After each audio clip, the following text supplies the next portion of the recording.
I had an affair with my married boss. Her husband's revenge destroyed us both. Ryan's Revelations, original story. Welcome back to Ryan's Revelations. Today's story is about crossing a line you can never uncross, and the brutal price that comes with it.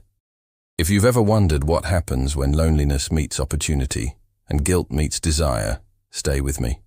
This one's going to cut deep. Before we start, hit that subscribe button. These stories need to be told, and your support makes that possible. Now let's dive in. Part 1. The Invisible Man. My name is Marcus. I'm 26, and I live in a cramped studio apartment on the edge of town where the streetlights flicker and the rent's cheap enough that I don't have to think about it. The apartment's nothing special. A sagging couch I found on Craigslist. A kitchen table with one wobbly leg. A few sketches of furniture designs pinned to the wall. Remnants of a dream I gave up on years ago. I work as a technician for Meridian Design, a mid-size furniture company downtown. My job, fixing printers, updating software, checking blueprints for the people who actually get to create things. It's steady work, pays the rent, but it's not what I wanted. When I was younger, I dreamed of designing furniture, real pieces that people would put in their homes and pass down to their kids. I wanted to build something that lasted. But dreams like that take courage, and money, and connections. Things I never had. So here I am, 26 years old, fixing machines instead of building them. Watching other people create while I make sure their tools work. I'm not much for crowds or small talk. Most days, I'm content coming home to my quiet space, sketching a little, watching old movies until I fall asleep. I don't have many friends, not because I don't like people. I'm just better at listening than talking. And most people don't have the patience for someone like me. Relationships? A couple. Nothing serious. Nothing that lasted beyond a few months. I've gotten used to being alone. Some nights, though, the silence feels heavier than others. Like it's pressing down on my chest, reminding me that this is it. This is my life. Last week was our company's Christmas party. I almost didn't go. Parties aren't my thing. Too many forced smiles, too much noise, too much pretending you care about people you barely know. But skipping it would have meant another round of jokes about being the office hermit. So I threw on a sweater that didn't have paint stains and showed up. The restaurant was dimly lit, packed with coworkers laughing too loud, clinking glasses, pretending work stress didn't exist for one night. I stuck to the edges, nursing a beer, nodding at familiar faces, counting down the minutes until I could leave. And then I saw her, Victoria, my boss. She's 44. Runs our design department with a precision that makes everyone sit up straighter when she walks into a room. Always dressed sharp. Tailored blazers, crisp blouses, hair pulled into a sleek bun. She never smiles at work. Not in a mean way. Just focused, like nothing slips past her. People say she's cold, distant, impossible to read. But I've always thought there's more to her than that. Not that I'd ever say it out loud. I've spoken to her maybe 5 times in 2 years. Always about work, jammed printers, software glitches. She's polite, direct. Gone before I can think of anything worth saying. Tonight, though, she looked different. Not softer exactly, but less guarded. She stood by the bar in a black dress, nothing flashy, just elegant, holding a glass of wine. Her eyes scanned the room like she was cataloging everything. Everyone. I caught her glancing my way. Just once. Just for a second. Then she turned back to a conversation with the senior designers. I told myself it was nothing. A trick of the light. People like Victoria don't notice people like me. And I was fine with that. At least I thought I was. Part 2. The Rain. The party wound down around 11 p.m. People started filtering out, laughing, drunk, stumbling toward Ubers. I was ready to leave. My beer was long gone, and I'd done my social duty for the year. But as I headed toward the exit, I noticed Victoria still standing near the entrance, her phone glowing in her hand. She was typing furiously, her jaw tight, the first crack I'd ever seen in her usual calm. Outside, the sky had opened up. Rain hammered the sidewalk, turning the street into a blur of headlights and reflections. I hesitated by the door, watching her. She looked up from her phone. Our eyes met. For a second, neither of us moved. Then she sighed, tired, defeated, and slipped her phone into her purse. "Marcus, right?" she said, her voice quieter than I'd ever heard it. I nodded, surprised she even knew my name. "You're waiting out the rain?" she asked. Yeah, I didn't bring an umbrella." She glanced outside, then back at me. Neither did I, and my ride just canceled. I should have said something polite, wished her luck, left. But instead, I heard myself say, "I can call you an Uber," or "I could walk you to your car if it's close." She studied me for a moment, like she was deciding something. "My car's 3 blocks away," she said, "but I'd appreciate the company." And just like that, we stepped out into the rain together. Part 3. The walk. The rain was cold and relentless, soaking through my sweater in seconds. Victoria pulled her coat tighter, but it didn't help much. We walked in silence at first, just the sound of rain and our footsteps. "Thank you," she said finally. "For this, you didn't have to." "It's fine," I said. "I wasn't doing anything anyway." She smiled, barely, but it was there. "That makes 2 of us." I glanced at her. "Rough night?" "Rough month," she said. Then quieter. "Rough year, actually." I didn't know what to say to that, so I just kept walking. "My husband was supposed to pick me up," she said suddenly. "But he's busy, as usual." Husband. Of course she had a husband. I'd never thought about it before, whether she was married, single, whatever. She wasn't the kind of person you asked personal questions. But now, hearing her say it out loud, something twisted in my chest. "I'm sorry," I said, not sure what else to offer. "Don't be." Her voice was flat. "It's been like this for a while. I should be used to it by now." We reached her car, a sleek sedan parked under a broken streetlight. She unlocked it, then paused, one hand on the door. "Marcus," she said, turning to face me, "do you ever feel invisible?" The question caught me off guard. "Yeah," I admitted, "all the time." She nodded, like that was the answer she expected. "Me too," she said softly. "Even when I'm in a room full of people, even at home, it's like I'm there, but no one really sees me." I didn't know what to say, so I just stood there, rain dripping from my hair, looking at her. And for the first time, I saw past the sharp suits and the cold professionalism. I saw someone tired, lonely, just like me. "Thank you for walking me," she said, opening the car door.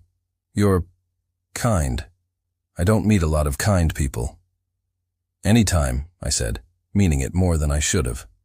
She slid into the driver's seat, but before she closed the door, she looked up at me one more time. "Marcus, do you drink coffee?" My heart skipped. "Yeah, I do. There's a cafe near the office, Morrison's. Ever been?" I shook my head. "Meet me there tomorrow, 7 a.m., before work."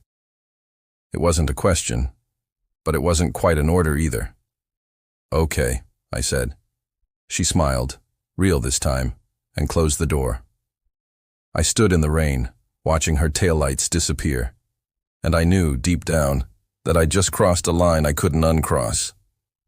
This story is brought to you by Ryan's Revelations, where secrets don't stay buried. Part 4. The affair begins. I barely slept that night. Every time I closed my eyes, I saw her standing in the rain, heard her voice asking if I felt invisible. By 6:30 a.m., I was already at Morrison's cafe, nursing a black coffee, trying to convince myself this was just a friendly meeting. She arrived at 6:55, sharp, as always, but she wasn't in her usual work armor, no blazer, no bun, just jeans, a sweater, and her hair down, soft waves framing her face. She looked younger, more vulnerable. "You came," she said, sliding into the seat across from me. "You asked. I said. She ordered a latte, and for a few minutes, we just sat there. Two strangers pretending this was normal. I shouldn't have invited you, she said finally. It's inappropriate. You work for me. Then why did you? She looked at me, her eyes tired but honest.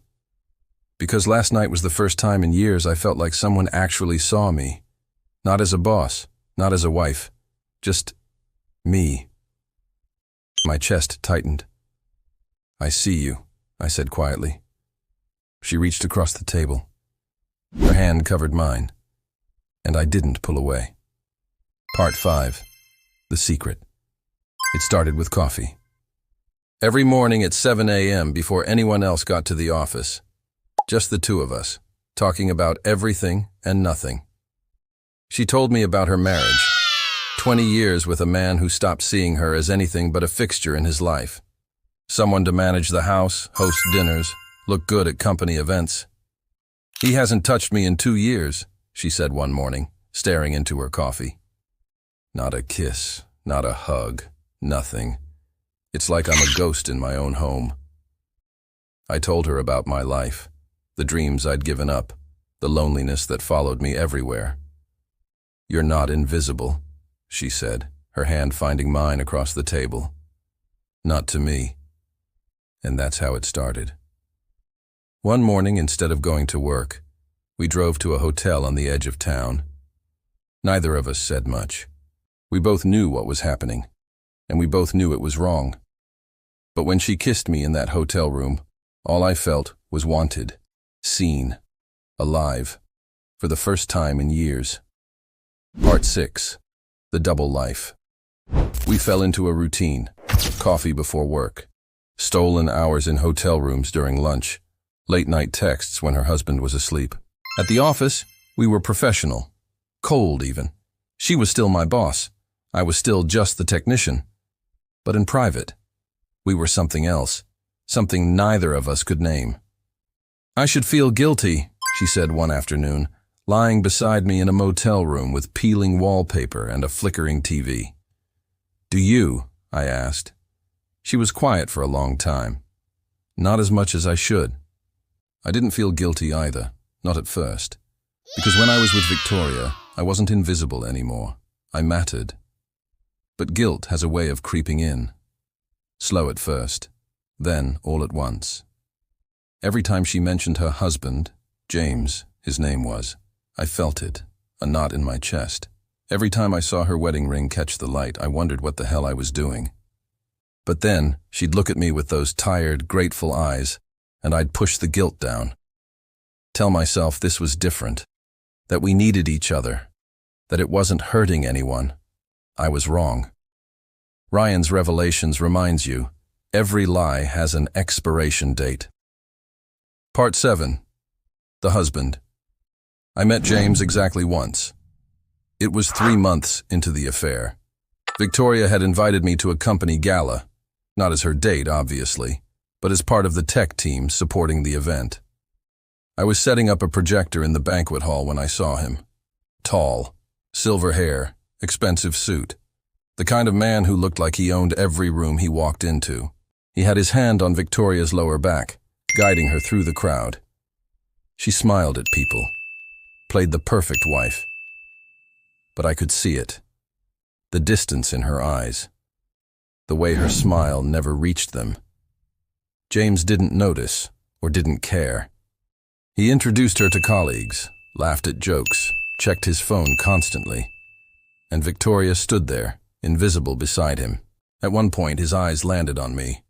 "You're the tech guy?" he asked. "Yes, sir." He nodded, already losing interest. "Good.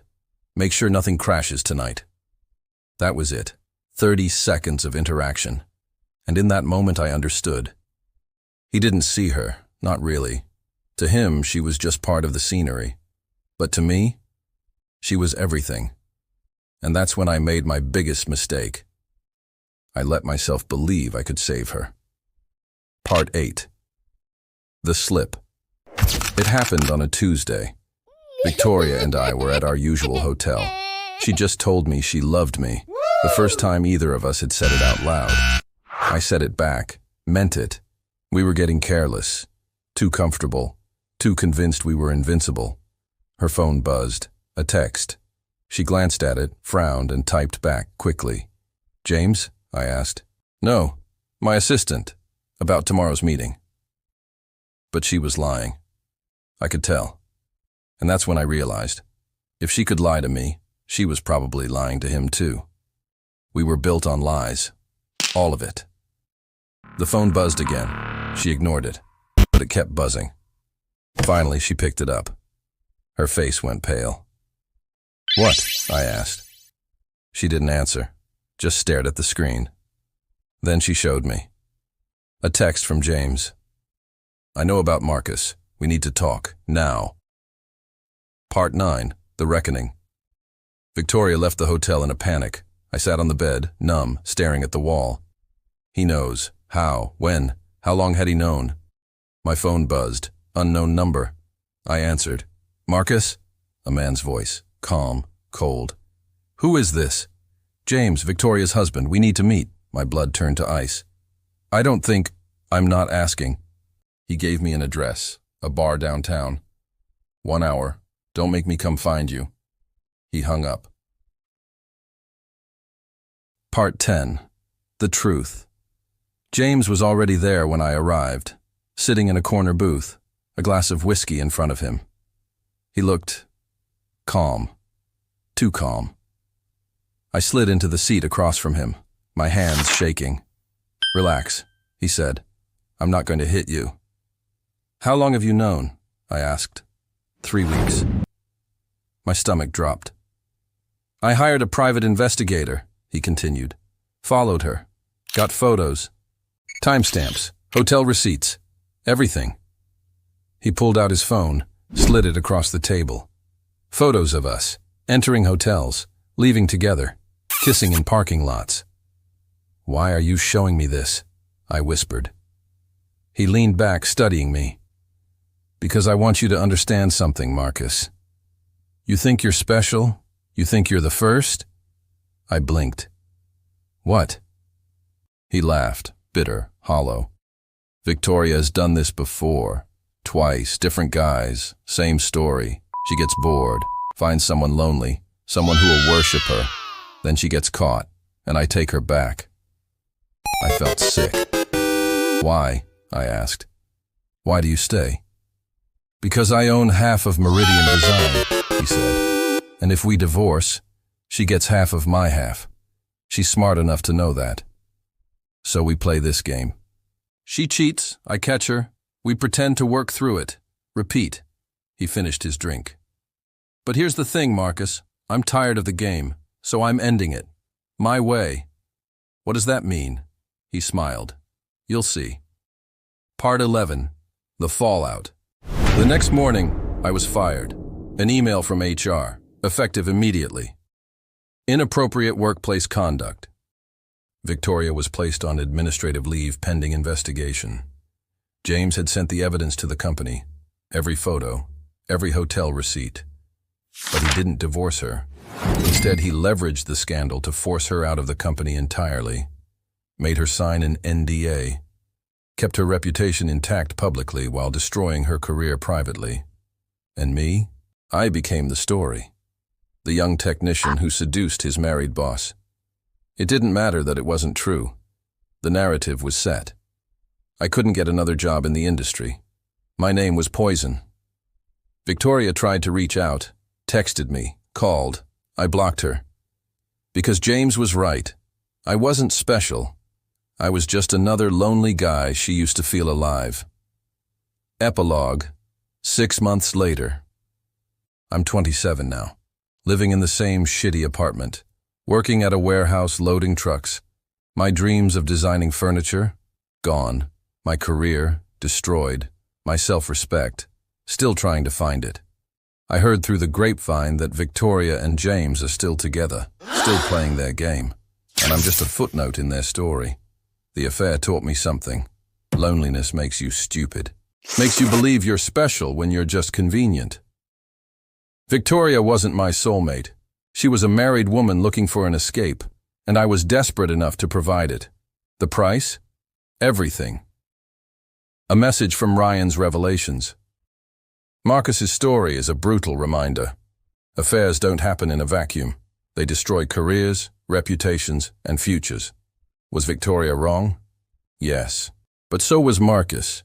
He knew she was married. He chose to cross that line anyway. And James?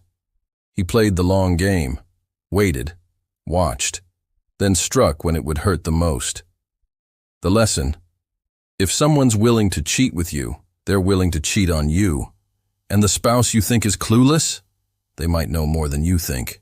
Subscribe to Ryan's Revelations for more stories that refuse to stay hidden. Drop a comment. Who was most wrong in this situation? New revelations daily at 6 p.m. EST. See Ryan's Revelations, where truth breaks the silence. The end.